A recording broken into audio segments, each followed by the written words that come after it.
Stuck in the Fence. East Greenbush, New York is a suburb of Albany. Middle class and about as average as it gets. Their work was steady, the incomes were suitable, and the kids at Columbia High School were wannabes.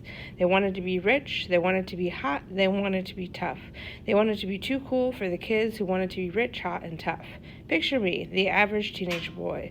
Blonde hair and blue eyes, smaller than average build, and I'll admit, a little dorky. I sat in third period lunch with friends, wearing my brand new Aeropostale t-shirt and backward hat, wanting to be self-confident. The smells of greasy school lunches filled the air. We went at one of the identical fold-out tables. We were talking, but my thoughts were on my old girlfriend, Heather. She was a senior this year and would finally be done. I was a junior and had 2 more years to go. What a drag. I had turned 16 less than a month ago, and so far, being 16 was boring as hell.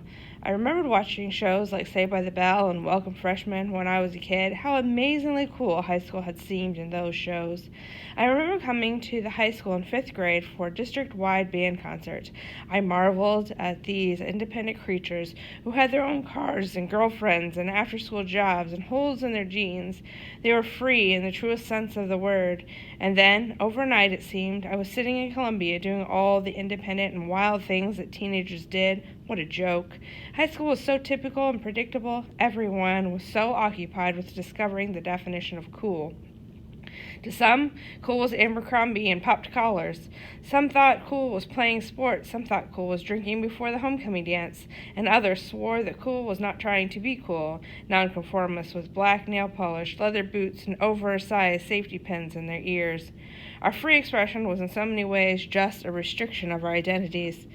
All of us trying to be something we weren't. Even the nonconformists were conforming. High school, I guess, was just a chapter, something standing in the way of real freedom. High school didn't even seem real. It seemed so fake. A friend of mine came into the cafeteria and sat down next to me. "You here?" he asked us. "What?" "A plane crashed into the World Trade Center." "That sucks," I said. The conversation picked back up as we talked about sex or drugs or something equally as interesting. It wasn't that we didn't care about the Trade Center. We shook it off as an accident. We assumed some drunk or stupid pilot had misjudged, clipped a wing or something, and we shook it off. Shit happens. The bell rang, and the hallway exploded with ruckus, horny teenagers. I visited Heather in the hallway, walked her to her class, and went to 4th period trigonometry. My math teacher, being pretty obsessive-compulsive, said that we weren't going to watch CNN all period. We were going to learn trig. She mentioned something about the crash, but quickly moved on to the isosceles triangle. None of us realized the magnitude of it all yet. Otherwise, we would have watched CNN all period. It wasn't until 5th period, American history, that I understood what happened. During math class, the second plane had crashed, and I walked into history to see a TV showing the now infamous news footage. 2 enormous twin towers that smoked from their tops, one plume a bit higher than the other. I walked to my seat and sat down, eyes never leaving the television. I took off my hat, but I didn't open my notebook. I didn't take out my pencil or assume the slumped note-taking position. I knew we weren't going to be taking notes in American history class that day. The class was abnormally silent. It was high school, and things were usually done in a loud, disrespectful manner. Our teacher, Miss Barrett, motioned to the television and said something I'll never forget. "You guys are living history." I never thought of myself as living history before 9/11. History was something that had already happened, something I studied in school. It came out of a textbook. It was hearsay, not real enough to count. My mind tried to tell me I was watching a movie. It was on TV, after all, and everyone knows you can't believe everything you see on TV. We watched in horror as the first tower collapsed into itself like it was being demolished. This was real, terrifyingly real. The sort of real that makes you lose hope, the atypical, unpredictable kind of real that you never see coming. That night, I called Heather, and we talked for a long time about how shocking the attacks were. "This is probably how people felt after Pearl Harbor," said Heather. "Probably," I said. "Makes you realize some things, like how crazy the world can be," she said. "It's scary. This is going to cause a war." "I know." The next day at school, Heather told me she'd had a dream we were attacked. Right in Albany, she said. You could see the city exploding from Denny's where we worked. Since then, once in a while, she had these dreams. They were always different scenarios related to terrorism, but we were always together. They feel like the world is ending, she said about the dreams. But contrary to her dreams, life went on. Wrestling season started and was filled with all the hard work, sweat, and pain of my first 2 seasons. On nights and weekends, I continued working at Denny's as a dishwasher, and Heather worked as a server. Heather and I broke up, dated other people, and got back together. Then we broke up again, dated more people, and took a final vow to give it one more shot. As the fall approached, I dreaded going back to school. Not only did I have to finish a whole other year of high school, but senior year inevitably meant making all the decisions about the future. For me, the future was completely paradox. On one hand, colleges were virtually throwing themselves at me through my mailbox, and teachers were pushing that know what you want to do for the rest of your life attitude. Yet on the other hand, I wanted to stay a kid. Parents and teachers were so intimidating about when they talked about the real world and taxes and mortgages and bills and insurance. With freedom comes responsibility, and I wasn't sure if I was ready for all of that. Teens want to know what they should do for the rest of their lives, but how can people with no life experience outside of their crappy after-school jobs and awkward hormone-induced dating life know what they're supposed to do in adulthood? I didn't have any kind of plan. I longed for a purpose. The more I agonized, the more I realized that what I'd watched in history class a year before was my purpose. I thought about joining the military the moment I saw the towers fall, but I was too young. The military wouldn't take you unless you were 17, so after waiting a year, thinking it over, and feeling the increasing pressure of finding a purpose in life, I started talking to recruiters. My family and friends were apprehensive when I told them I planned on enlisting in the service.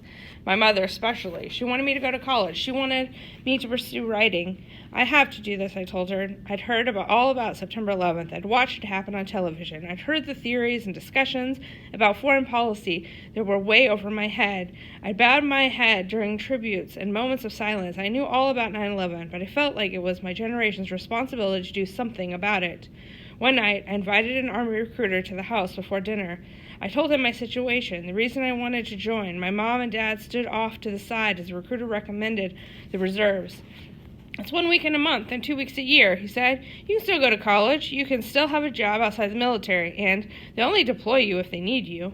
Keep in mind that this was only the fall of 2002. The war hadn't started yet.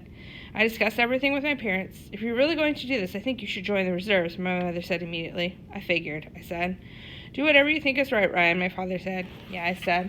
The reserves probably is the best option, he added. You still want to go to college. Plus, what if you end up hating the military? If you go full-time, there'll be no escape. That's true, I said. There was a pause. My dad repeated, do whatever you think is right. Wrestling season started in November, and it was going to be my best year. I could feel it. I'd been going to the wrestling club almost every chance I got. My balance had improved, my takedowns were flawless, and my mat sense was so confident that I could practically wrestle with my eyes closed. Everything changed during our first match. While I took a shot on my opponent, my left kneecap decided it wanted to relocate to the outside of my leg. The ensuing injury kept me out of the third of the season. Watching my teammates from the bench, I thought of 9/11, and it changed my entire worldview. I thought parents and teachers were intimidating when they talked about the real world, but I was in the real world. In New York City, 3 hours away, people crashed planes to kill other people, and my knee had ruined what felt like my last chance for accomplishment. Life was not typical or predictable, and I learned even life in high school was no different. I couldn't change my knee injury, but I still had lots of control over my future. My country had been attacked, my people had been attacked. Enlisting, volunteering, giving oneself for the greater good, that's what you're supposed to do in the situation. So I did it. In December, I went to MEPS in Albany. I took the eye test, the hearing test, and all other physical tests. My knee hurt only when the doctor made me do the duck walk, a squatted walking exercise, but I toughed through it and was fine. After the physical, I took the Army multiple choice test called the ASVAB and chose the job I wanted, my MOS. I decided to become a heavy construction equipment operator, or a 2-1E, 21 Echo. As a 2-1E, I would learn how to operate bulldozers, scoop loaders, dump trucks, road graders, and scrapers so the Army could use me for whatever the Army needed to do with bulldozers, scoop loaders, dump trucks, road graders, and scrapers. Assuming I made it through the 9 weeks of BCT, Basic Combat Training, I would learn my MOS at an additional 9 weeks of AIT. I'd conduct both trainings at Fort Leonard Wood, Missouri. It's funny how, in the Army talks, a whole other language of acronyms and jargon, it may seem impossible to someone who isn't familiar with it, but recruits just pick it up along the way. Think of it as on-the-job training. On only my first day, I was barely allowed to call myself a recruit, yet I already knew the MEPS, ASVAB, MOS, BCT, and AIT meant, plus I knew that E was for Echo. In the military, every letter corresponds to a word. All of the cool conversations you hear in movies about Alpha Team and Delta this and Foxtrot that is all real terminology based on the phonetic alphabet over a radio. An E could sound like a D or an O could sound like a no. In military operations, where precision is everything, one misheard digit could mean people's lives. Now, there are two ways to sign up for the military, as an officer or as an enlisted soldier. To be commissioned as an officer, a recruit has to have at least a bachelor's degree, so I couldn't go that route even if I wanted to.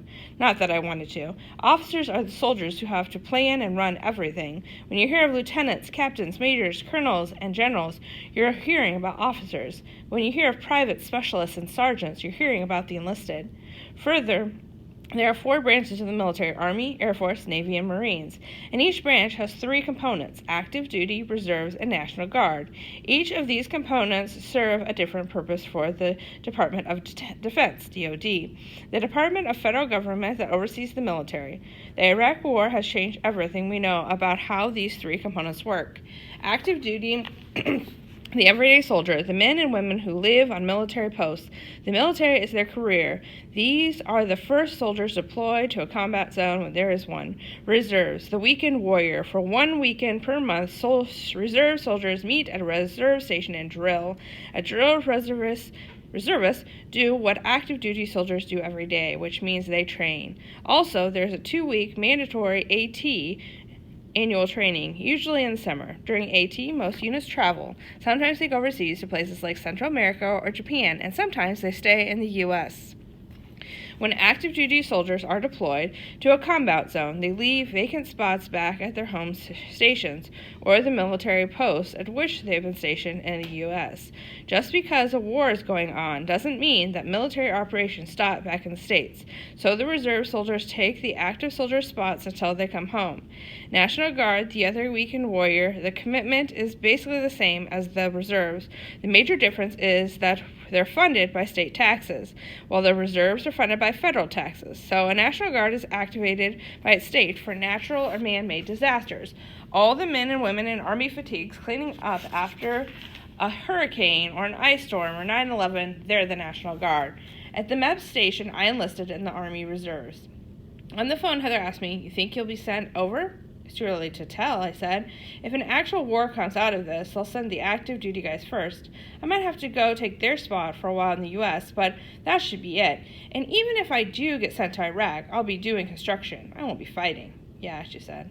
"I hope not." "Don't worry about it. I still have to get through basic."